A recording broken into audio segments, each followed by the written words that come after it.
18 ans de prison pour avoir tué et jeté son bébé dans les toilettes d'un TGV. Âgée de 40 ans à l'époque des faits, cette femme avait accouché dans un TGV entre Lille et Marseille avant de tuer son nouveau-né et de se débarrasser du corps dans les toilettes du train.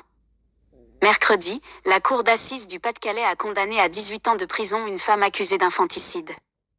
Habitante du Pas-de-Calais, cette femme d'une quarantaine d'années avait accouché dans les toilettes d'un train puis tué et jeté à la poubelle le nouveau-né. Selon les rapports d'autopsie et d'expertise, cet enfant de sexe masculin était né à terme, vivant et viable, selon l'ordonnance de mise en accusation de sa mère. Sa mort était due à la fois à une asphyxie mécanique, à un traumatisme crânien, à une hypothermie et à une absence de soins après la naissance, selon toujours ces mêmes rapports. Peur que son compagnon ne la quitte. Ni maladie mentale, ni troubles liés à l'usage de substances ni un niveau d'intelligence inférieur à la moyenne n'ont été décelés lors de l'instruction chez cette femme.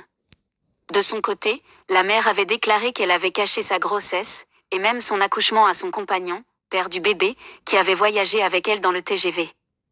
Elle avait expliqué aux enquêteurs avoir eu peur qu'il ne la quitte si elle avait un enfant avec lui. Le jury d'assises n'avait pas suivi les réquisitions du ministère public qui, à l'audience, avait réclamé 25 ans de réclusion criminelle.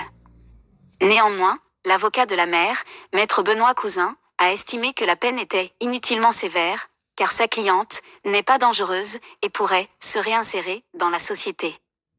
Il a plaidé une histoire de vie extrêmement cabossée et avancé plusieurs rapports d'expertise ayant montré une altération du discernement au moment des faits. Sa cliente compte faire appel.